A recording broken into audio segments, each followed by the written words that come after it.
my childhood best friend, and I invented a secret alien language when we were 8. 15 years later, it saved her life from traffickers in Brazil. When me and my girl best friend Maya were children, we invented a language that changed our lives forever. You see, we were obsessed with space movies. So we'd flash hand signals through our bedroom windows at night and created nonsense words for everything. Zerblax meant pretending I'm okay. Miefling meant I need help. Purple galaxies meant not alone. We used it all the time when our parents weren't paying attention, mainly to communicate things in private, but also because it made us feel special. My family moved across the country sophomore year of high school, and we slowly lost touch. By the time we were 22, we were nothing more than old friends. It was around this time that Maya went from never posting to posting every day. Stories, posts, everything. One had the caption, "Guys, I've met the most amazing local here in Brazil. He's showing me parts of the country tourists never see." And under normal circumstances for a normal girl, this would have been fine. But these weren't normal circumstances, and she wasn't a normal girl, because she'd always told me that she never wanted to move out of state. She was a New Yorker through and through. The posts kept coming, multiple times a day, each one more enthusiastic. Can't believe how lucky I am. Some days I feel like I'm living my best Zerblax life. That's when my stomach dropped. Zerblax was our code word. It meant pretending I'm okay. At first, I tried to convince myself that Brazil was just making her a little quirky. But that night, I couldn't stop thinking about it. So at 3 a.m., when I still couldn't sleep, I grabbed my phone and stalked the shutty out of her account. That's when I saw it. "This place has major Moon Whisper energy" appeared in 3 different captions. Moon Whisper meant I'm scared. All of her story highlight covers had the caption, "Me fling," meaning I need help. That's when it finally clicked. Someone was forcing her to post these updates, and she was using our childhood alien language to tell me she'd been kidnapped. I started commenting casually on her posts, trying to subtly tell her that I understood what she was saying, but I had no idea if she was even seeing them. So I turned on post notifications just to track her calls for help better. And with every post, her captions became more and more specific. "This reminds me of when we used to play astronauts," appeared under a beach photo. But we never played astronauts at the beach. We only played astronauts at Riverside Park. "Feeling like I'm 13 again," was in another caption. Maya was 13 when I came with her to visit her aunt in Rio for spring break. "Missing my collection of 23 Purple Galaxy stickers back home," she posted with a sunset photo. I read it over and over. Purple Galaxies meant not alone, but why was she Riverside in Rio? Possibly at an address with the number 3. I thought about telling someone until I realized that the only evidence I had was a made-up alien language. So to avoid being locked up in a white room for the rest of my life, I called Maya's aunt in Rio. She recognized my voice instantly. I told her Maya was in trouble and possibly being held near the Riverside area. I felt God telling me something was wrong, was the first thing she said. You see, her aunt was very spiritual, which meant she didn't wave me off as a lunatic. We looked up every building numbered 23 along the water. There were only 3 possibilities. I maxed out my credit card on a flight to Rio. Maya's aunt picked me up at the airport, and we drove to each location. The first 2 were residential buildings. The third was an old warehouse that looked abandoned. We called the police from the car and told them we suspected kidnapped tourists were being held inside. I don't know if they believed us or if they just decided to check, but they went in. 20 minutes later, they brought out Maya and 4 other young women. Maya looked extremely pale and exhausted, but she was alive. I didn't even have time to hug her because the ambulance whisked her to the hospital straight away. But as me and her aunt followed the car, my phone buzzed. Maya had somehow posted one more time, just seconds ago. The caption was a single word in our alien language. Blush. The word that meant, "It's not over yet." I stared at my phone in the back of Maya's aunt's car. My hands were shaking. How the hell did she even post that? The police had just pulled her out of that warehouse. She didn't have her phone on her. I check a post again. It was definitely from her account. The timestamp showed it was posted 2 minutes after they brought her out. My brain was racing. Someone else had access to her account. Someone who knew our language. But that was impossible. We made it up when we were 8 years old. Nobody else knew it. Maya's aunt kept praying in Portuguese while she drove. I couldn't understand the words, but I got the gist. She was thanking God and asking for protection. We got to the hospital, and they wouldn't let us see Maya right away. Said she needed to be examined first. The other women they rescued were in the same wing. I paced the waiting room for what felt like hours. Finally, a nurse came out and said we could see her. Maya was sitting up in bed with an IV in her arm. She looked so small. The second she saw me, her eyes filled with tears. I ran over and hugged her tight. She whispered something in my ear that made my blood run cold. "They have my sister." I pulled back and looked at her. Maya didn't have a sister. She was an only child, always had been. I'd known her since we were 6. She gave me this look that said play along, so I nodded like I understood. The nurse was still in the room checking Maya's vitals. Maya kept talking about how worried she was about her sister, how she hoped her sister was okay. The nurse finally left, and Maya grabbed my hand. "They're listening."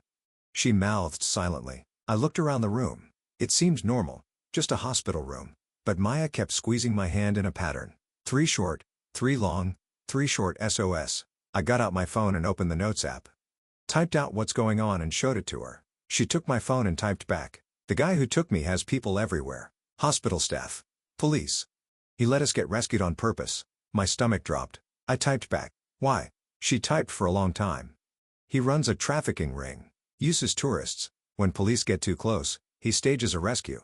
Makes it look like they saved everyone. But he keeps some girls hidden. Uses them to control the ones who got out." I felt sick. Maya kept typing. "He has my roommate from the warehouse. Said if I tell police anything real, he'll tell her. Said I have to go back to him in 48 hours or she dies." I wanted to scream. We just saved her and now she had to go back? Maya typed more. "He knows about our language, has all my social media passwords, been watching my posts for months before he took me." That explained the Blaze post. This guy was smart. Too smart. Maya deleted everything she'd typed and handed my phone back. Then she said out loud that she was tired and needed rest. I got the hint. We couldn't talk freely here. I told her I'd come back tomorrow and left with her aunt. In the car, I tried to process everything. This wasn't over. Not even close. Some psycho had Maya's roommate and was using her as leverage. Maya had 48 hours before she had to go back to him, and he had people in the hospital and police force. We couldn't trust anyone. I asked Maya's aunt to drop me at my hotel. I needed to think. But when I got to my room, something felt off. My suitcase was in a different spot, just slightly, but I noticed someone had been in my room. I checked everything, but nothing was missing. That almost made it worse. They wanted me to know they'd been there. I deadbolted the door and shoved a chair under the handle. Then I sat on the bed and tried to figure out what to do. We had less than 2 days to save Maya's roommate and stop this guy. But we couldn't go to the police. Couldn't trust the hospital. It was just me, Maya, and her aunt against some trafficking ring. I felt completely overwhelmed. My phone buzzed. A text from an unknown number. "Stop interfering, or your friend pays the price." Then a photo. Maya's hospital room. Taken from inside. Recent. Because she was wearing the same hospital gown. These people were watching her right now. I wanted to throw my phone against the wall. Instead, I took a deep breath. Okay, think. What would Maya do? She'd already been smart enough to use our language to call for help. She'd found a way to communicate even when they were watching. I needed to be smart too. I texted back, "I don't know what you're talking about." Playing dumb seemed safest. Another text came through. "Leave Rio tomorrow or we have a problem." I stared at the message. They wanted me gone, which meant I was a threat to them somehow. Good, that meant we had a chance. I didn't sleep that night.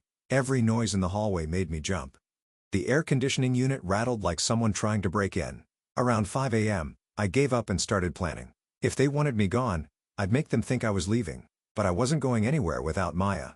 I booked a flight home for that afternoon, making sure to search for multiple options first, comparing prices loudly on the phone with a fake airline agent, really just dead air. Made sure to use the hotel Wi-Fi so they'd see it if they were monitoring. Then I packed my stuff loudly, making it obvious I was getting ready to leave. Slammed drawers, zipped suitcases with exaggerated force, but I also did something else. I messaged Maya's aunt and asked her to meet me at a cafe near the hospital. Somewhere public, somewhere safe. She showed up looking exhausted, dark circles under her eyes that makeup couldn't hide. I could tell she hadn't slept either. Her hands shook as she lifted her coffee cup. I explained everything Maya had told me about the roommate and the 48-hour deadline. Her face went pale. She kept shaking her head and muttering prayers in Portuguese. Then she said something that surprised me. She knew a priest who helped trafficking victims, someone outside the system, someone we could trust. We met Father Carlos that morning at his church, a small stone building tucked between modern apartments. He was younger than I expected, maybe 40, with kind eyes and calloused hands. He listened to our story without interrupting, occasionally nodding or making notes in a small leather journal. When we finished, he nodded like none of this surprised him. He told us this wasn't the first time. The same group had been operating for years, moving like ghosts through Rio's underworld. They'd perfected their system. Stage rescues to throw off police. Keep leverage victims. Rotate the girls between cities like merchandise. He said Maya's roommate was probably being held at a secondary location, somewhere the police didn't know about. The trafficking ring had several safe houses around Rio, scattered through favelas and industrial districts. Finding the right one would be nearly impossible, unless we had inside information, which we didn't. I felt hopeless again. We were running out of time and had no leads. The clock on the church wall seemed to mock us with each tick. Then Father Carlos said something that changed everything. He knew one of the girls who'd been rescued with Maya. She'd come to his church before, seeking sanctuary and solace. Maybe she'd seen or heard something useful. Her name was Anna. She was 19, from Colombia, with haunted eyes that looked much older. Father Carlos brought her to a back room of the church where we could talk privately. The room smelled of incense and old wood. She was terrified, flinching at every sound from the street, kept looking over her shoulder like someone might materialize from the shadows. But when we explained about Maya's roommate, her expression changed. She knew something. Anna told us the men had talked about a boat when they thought she was sleeping. Something about moving girls by water to avoid checkpoints. She'd heard them mention a marina through the thin walls of wherever they'd kept her. Marina de Gloria said they kept a yacht there for special cargo. My heart started racing. This was a real lead. But Anna also warned us, her voice dropping to barely a whisper. The man who ran everything was brutal. She'd seen what he did to girls who tried to escape. The screams still haunted her dreams. We couldn't just show up at the marina. We needed a plan, and we needed help. Real help. Not from police who might be compromised. Father Carlos made some calls on an old rotary phone that looked like it belonged in a museum. He had contacts. Former military guys who now did private security. Men who'd helped him before with trafficking victims. They agreed to check out the marina. Just surveillance at first. See if the yacht was there. Look for any signs of the operation. I went back to my hotel to keep up appearances. Made a big show of checking out, arguing with the desk clerk about the bill, demanding to speak to a manager, loaded my suitcase into a taxi with exaggerated difficulty. But instead of going to the airport, I had the driver take me to a different hotel across town, a dingy place that rented by the hour, but asked no questions, paid cash, registered under a fake name I'd seen in a movie once. If they were tracking me, maybe this would buy us time. That afternoon, Father Carlos called. His guys had found the yacht, a 60-footer called Paradise Dreams. The irony wasn't lost on me. They'd watched it for hours from different vantage points. Saw men coming and going. Young women being brought aboard under cover of darkness. Never saw them leave. This had to be where they were keeping Maya's roommate. We met at the church again to plan. The late afternoon sun cast long shadows through stained glass windows. Father Carlos's security contacts, two guys named Rafael and Diego, laid out the situation. Rafael was tall and lean with military bearing. Diego was shorter, stockier, with scars that suggested a violent past. The yacht was in a secured part of the marina, guards at the gate checking IDs. Cameras everywhere. Getting in would be tough. Getting out with a hostage would be tougher. But we didn't have a choice. The clock was ticking. Maya had less than 24 hours before her deadline. If we didn't get her roommate back, she'd have to return to these monsters. That wasn't happening. Public access. We could get in there, scope out the yacht, maybe find a way to approach by water. It was risky, but better than trying to storm the gates like some action movie. That evening, I put on my nicest dress, a black number I'd packed for a fancy dinner that now seemed like a lifetime ago, and went to the marina restaurant with Diego. We pretended to be a couple on a date, got a table by the window with a clear view of the yacht. The maitre d' seemed suspicious, but a generous tip smoothed things over. I could see men on deck, big guys, definitely security. The boat was lit up like a Christmas tree, no way to approach without being seen. Then I noticed something. Every hour or so, the guards would go inside. Shift change maybe, or just a break. But for about 10 minutes, the deck would be empty. It wasn't much, but it was something. I texted Rafael what I'd observed, trying to look like I was just checking Instagram. He said it might be enough. The plan was insane. Wait for the guard change, have Rafael approach by water in a small boat, board the yacht during the 10-minute window. Find the girls, get them out before anyone noticed. So many things could go wrong, but we were out of options. We decided to move that night. Waiting longer just increased the chances of them moving the girls somewhere else. I wanted to go with Rafael, but everyone voted me down. Said I'd just be in the way. They were probably right. I didn't know how to fight or handle weapons. My job was to wait at the church with Father Carlos and Maya's aunt. Those were the longest hours of my life. We sat in the church office, praying and checking our phones every 2 minutes. The old clock on the wall ticked so loudly it felt like a countdown. Rafael was supposed to text when they had the girls. Midnight came and went.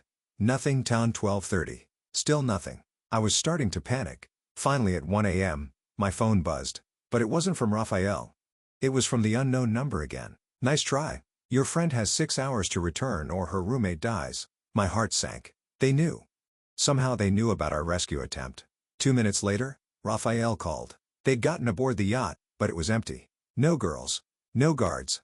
Nothing. Just the lingering smell of perfume and fear. It had been a trap.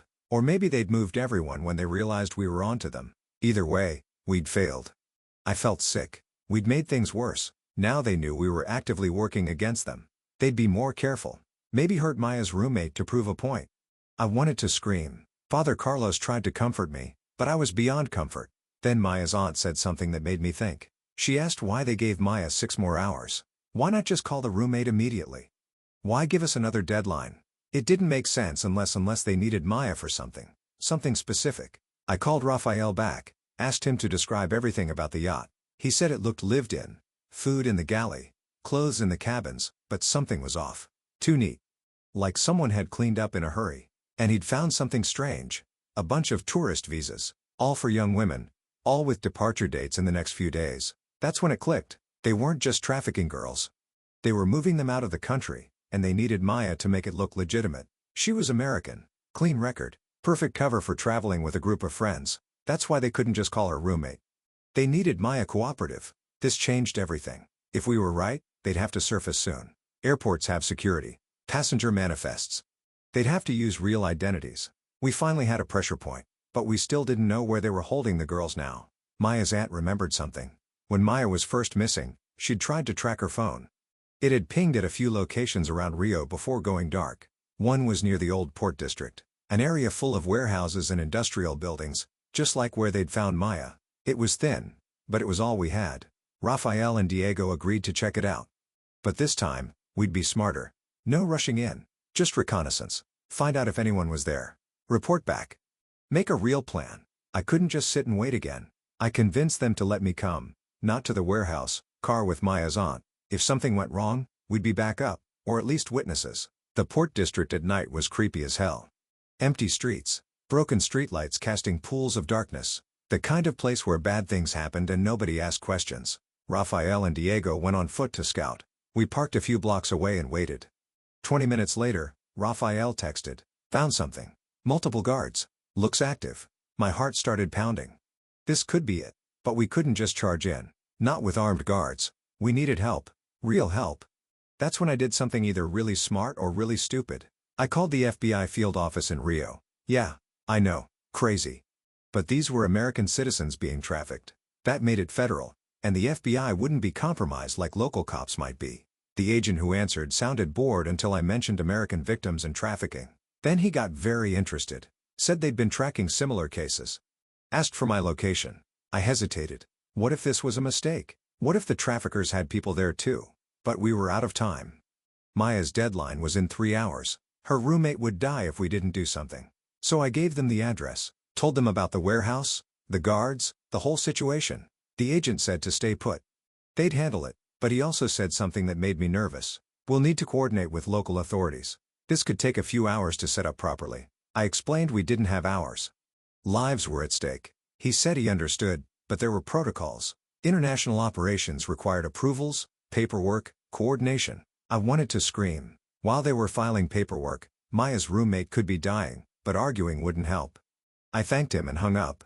Then I made another call. This time to Agent William Chen, the FBI liaison I'd met at the embassy weeks earlier when I'd first arrived and tried to report Maya missing. He'd given me his card, said to call if anything developed. Well, this definitely qualified as a development. Chen answered on the second ring despite the late hour. When I explained the situation, his tone changed completely. You're at the port district now? He asked. With visual confirmation of the warehouse? I said yes. He told me to text him the exact address and stay put. Unlike the field office, he didn't mention protocols or paperwork. 20 minutes later, vehicles started arriving. Not marked police cars but black SUVs with government plates. Agents in tactical gear emerged, moving with practiced efficiency. Chen must have pulled serious strings to mobilize this fast. Raphael and Diego came back to our car. We all watched from a distance as the agents surrounded the warehouse. Chen appeared at our window, wearing a bulletproof vest over his suit. You three need to leave. Now this could get messy. We didn't argue. As Maya's aunt drove us away, we heard the first sounds of the raid, shouting, flashbang grenades, then gunfire. A lot of gunfire. I grabbed Maya's aunt's hand, and we both prayed. This had to work. It just had to. We drove to Father Carlos's church to wait. He was still awake, praying in the sanctuary. We joined him, sitting in the wooden pews as sirens wailed in the distance. An hour passed, then two. Finally, my phone rang. It was Chen. We got them. 12 women, all alive, including an American matching your description of Maya's roommate. I nearly collapsed with relief. But Chen wasn't done. We also got Roberto Silva. He was there, trying to move the girls before dawn. Silva. The name meant nothing to me then, but it would soon become burned into my memory. The monster who'd orchestrated everything. At the FBI building, everything was chaos. Agents running around, phones ringing, people yelling in English and Portuguese. They put us in a conference room and said someone would be with us soon. Through the window, I saw them bringing in the rescued women. They looked shell-shocked, wrapped in blankets, some crying, others just staring blankly. Then I saw her, a blonde girl about Maya's age being helped by two agents. She was looking around frantically, asking something. The agents were shaking their heads. I knew instinctively this was Sarah, Maya's roommate. She was looking for Maya, making sure her friend was safe even in the middle of her own rescue. Finally, Chen came to brief us. The raid had been a complete success, all 12 women rescued unharmed. 6 traffickers arrested, including Silva. They'd also seized computers, phones, documents, evidence that would expose the entire network. Silva's been on our radar for months, Chen explained. We knew he was involved in trafficking but couldn't prove it. He was too careful. Too connected. Your information gave us the probable cause we needed. He showed me a photo, asked if I recognized the man. Roberto Silva looked like a businessman. Expensive suit. Manicured hands. The kind of face you'd trust. The kind of monster who hid in plain sight. Maya's aunt gasped when she saw him. She knew him. He owned several legitimate businesses in Rio. Restaurants, clubs, perfect fronts for moving girls around. Can I see Sarah? I asked. Maya's roommate, Chen, hesitated. She's being debriefed, but she's asking about Maya too. Keeps saying Maya saved her life. Taught her some kind of code language? I explained about our alien language. How Maya must have taught it to Sarah in captivity. Chen's expression changed. That's how you knew Maya was in trouble? Through coded messages? I nodded. He left the room and came back with another agent. They wanted to know everything about the language. Every word, every signal. How we developed it, how Maya had used it. I spent the next hour teaching FBI agents our childhood alien language. Under different circumstances, it might have been funny, but knowing it had saved lives made it feel profound.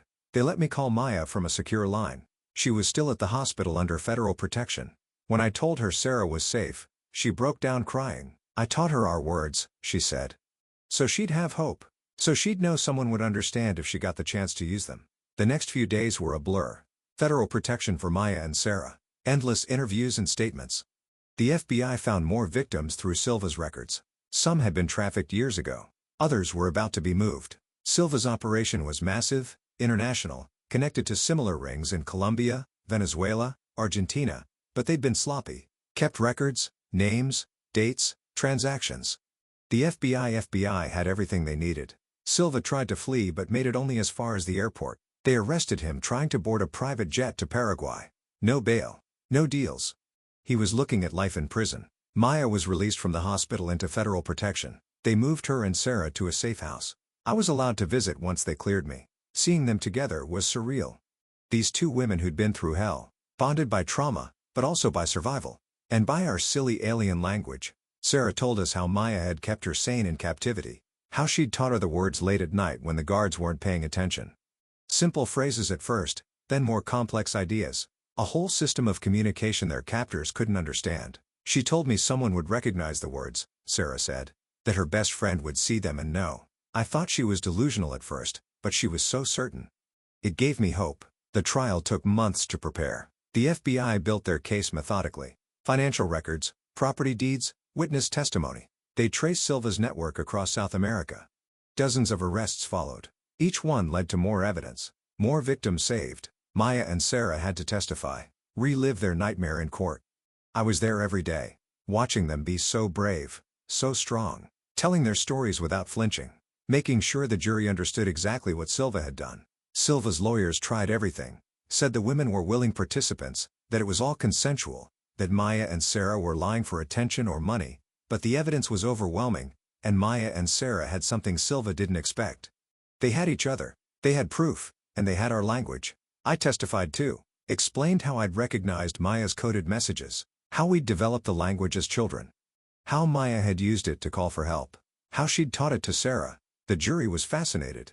Several members were visibly moved. The defense tried to dismiss it as coincidence. Said we were reading meaning into random words. But when Maya and Sarah demonstrated the language in court, showing how complex and consistent it was, that argument fell apart. It took the jury less than 2 hours. Guilty on all counts. Silva got life without parole. His network was dismantled, properties seized, accounts frozen. The FBI estimated they'd saved over 100 women from future trafficking. It was a huge victory.